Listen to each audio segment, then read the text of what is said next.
नमस्कार विद्यार्थियों।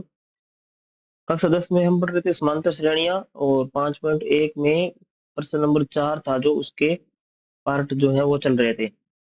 और प्रश्न नंबर 4 में क्या दे रखा था कि अपने से पूछा है इसमें कि सबसे पहले तो आपको चेक करनी है कि समांतर श्रेणी है कि नहीं। अगर समांतर श्रेणी है तो उसके नेक्स्ट 3 पद जो है वो ज्ञात करने हैं। तो ये देखते हैं समांतर श्रेणी है या नहीं। इसमें डी बराबर क्या आएगा, दूसरे पद में से पहला पद इसमें माइनस कर देंगे। तो दूसरा पद कितना है इसका, पद नंबर 2 जो है वो इसमें दे रखा है आपको 2a। पद नंबर 2 जो है वो दे रखा है 2a। तो दूसरे पद में से पहला पद माइनस करना है आपको।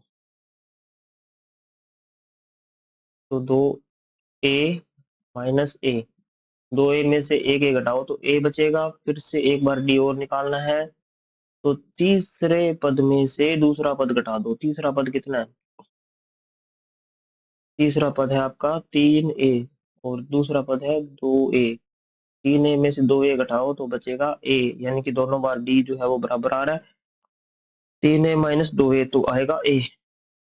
तो दोनों बार जो डी है वो सेम आ रहा, तो एपी है। एपी है तो एपी है तो आगे की आपको ज्ञात करने हैं पद। कौन से पद, 3 पद और ज्ञात करने हैं। देखिए सीधा सा पता लग रहा है, 1a, 2a, 3a, 4a, तो आगे आएंगे 5a, 6a, 7a। फिर भी याद कर लेते अपने। पांचवा पद जो ज्ञात करना है तो इससे पहले वाले पद में यानी कि 4a में a जोड़ना है। 4a और a के जुड़ के हो जाएंगे 5a। फिर छठवां पद याद करना है तो 5a में डी जोड़ना, सार्वंतर सार्वंतर डी का मान ए दे रखा है। तो 5a और एक ए जुड़ जाएंगे, कितना हो जाएगा 6a। सातवां ज्ञात करना है तो 6वें पद में डी जुड़ जाएगा, यानी कि 6a और एक ए यानी कि 7a। कुल मिलाकर ये जो 10वां क्वेश्चन है इसके अपने चेक किया कि एपी है कि नहीं, तो एपी है। है तो इसके आगे के अपने 3 पद याद किए। 9वें प्रश्न में क्या देखा था हमने कि एपी नहीं थी, नहीं थी तो क्वेश्चन वहीं पर खत्म। अब देखिए नेक्स्ट इसमें प्रश्न नंबर 11। 11 में क्या दे रखा है कि ए स्क्वायर ए क्यूब ए फोर की दे रखा है। तो प्रथम पद ए है, डी निकालते हैं इसमें और फिर देखते हैं कि एपी है कि नहीं।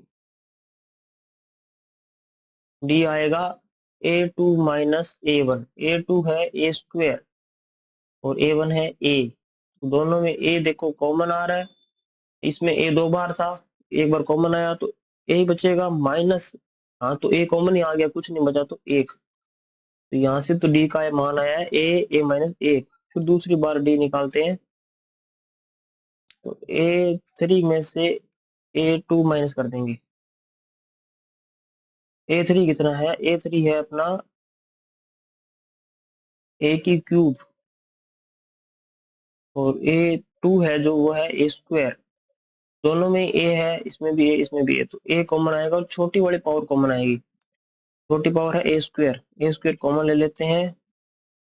यहाँ पर 3 बार a था, 2 बार कॉमन आने के बाद में a बचेगा, माइनस यहाँ बचेगा एक। तो ए स्क्वायर बराबर ए स्क्वायर ए माइनस एक। दोनों बार देखो डी सेम आ रख नहीं, यहाँ पर ए माइनस एक, यहाँ पर ए स्क्वायर ए माइनस एक, तो ए स्क्वायर का फर्क आ रहा है। तो डी सेम नहीं है, डी सेम नहीं है तो एपी भी नहीं है। तो एपी नहीं है, क्वेश्चन कंप्लीट। एपी होता तो आगे की पद याद करते, एपी नहीं है तो क्वेश्चन खत्म। अब देखिए क्वेश्चन नंबर 12। 12 एपी दे रखी है, देखने में एपी आपको लग नहीं रही। इसको थोड़ा सा कन्वर्ट करना पड़ेगा। कन्वर्ट करते हैं इसको। ये √2 का √2 लिखा, 8 को मैंने लिख दिया 4 गुणा 2, तो 4 गुणा 2 8 ही होता है। 18 को मैंने लिख दिया 9 गुणा 2, 9 गुणा 2। और 32 को मैंने लिख दिया 16 गुणा 2, 16 गुणा 2। तो क्या ये समझ में आया आपको, इनके गुणनखंड किए हैं।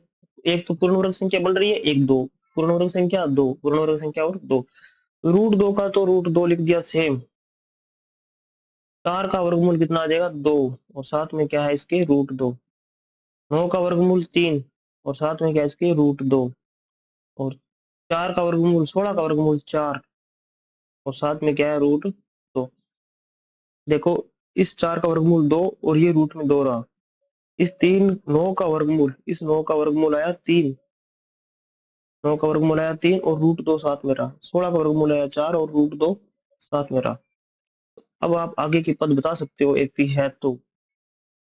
देखिए इसके साथ में अगर मैं 1 लगा दूं तो 1 √2, 2 √2, 3 √2, 4 √2, आगे के पद बताओ 5 √2, 6 √2, इस प्रकार आएंगे। तो डी निकालते हैं इसमें।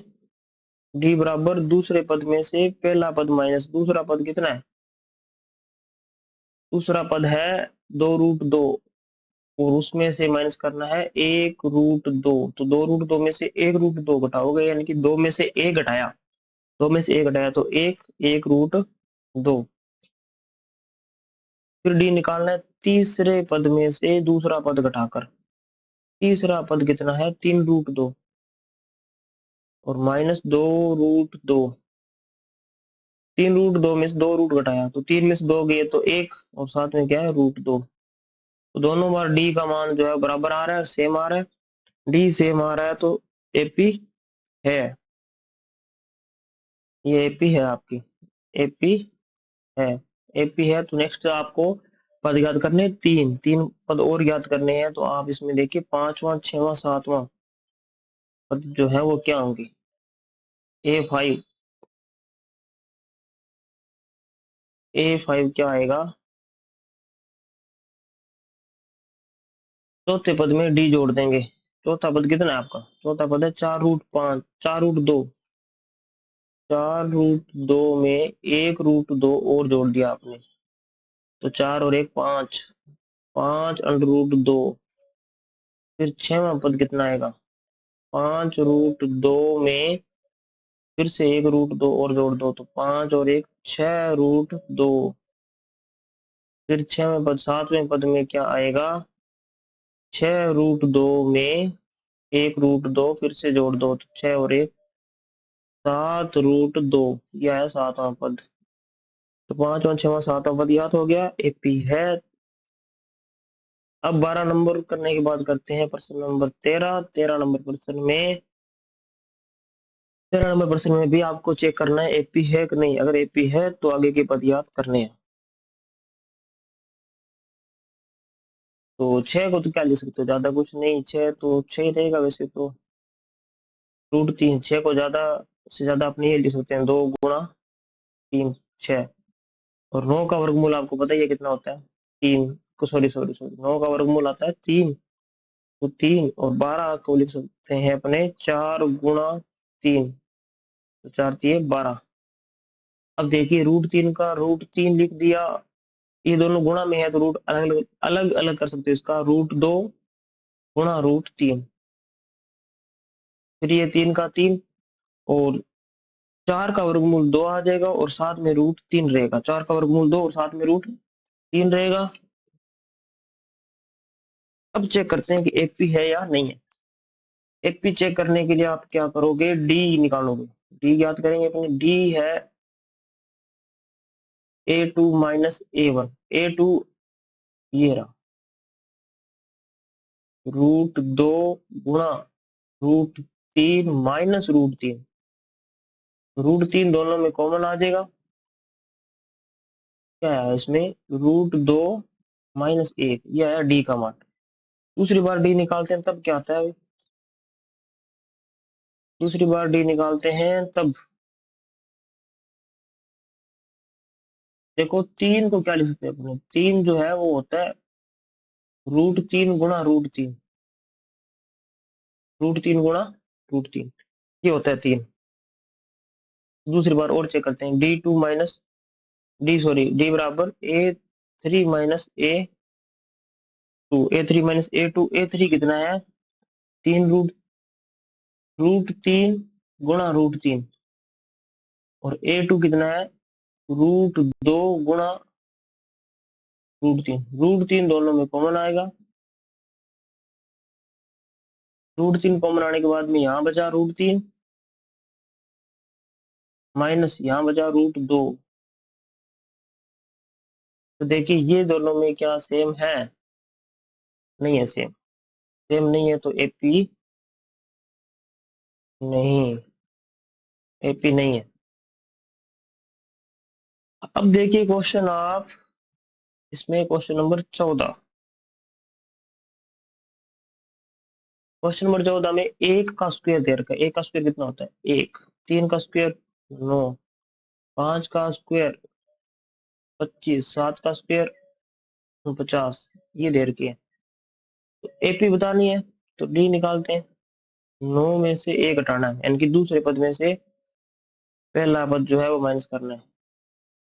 A2 माइनस A1, 9 माइनस 1, 9 में से 1 घटाया तो बचा 8। एक बार फिर से डी निकालना है। तीसरे पद में से दूसरा पद घटाना है। तीसरा पद है 25, दूसरा पद है 9, 25 में से 9 घटाए तो 16। तो क्या डी सेम आ रहा है? डी सेम नहीं आ रहा। डी सेम नहीं आ रहा तो एपी, ये भी एपी नहीं। नेक्स्ट देखिए प्रश्न नंबर 15। इसका 15 नंबर प्रश्न में एक का वर्ग दे रखा है। एक का वर्ग हमको पता है एक होता है, 5 का वर्ग दे रखा है हमको पता है 25 होता है, 7 का वर्ग होता है 49 और एक दे रखा है 73। अब देखो अंतर कितने चल रहे हैं।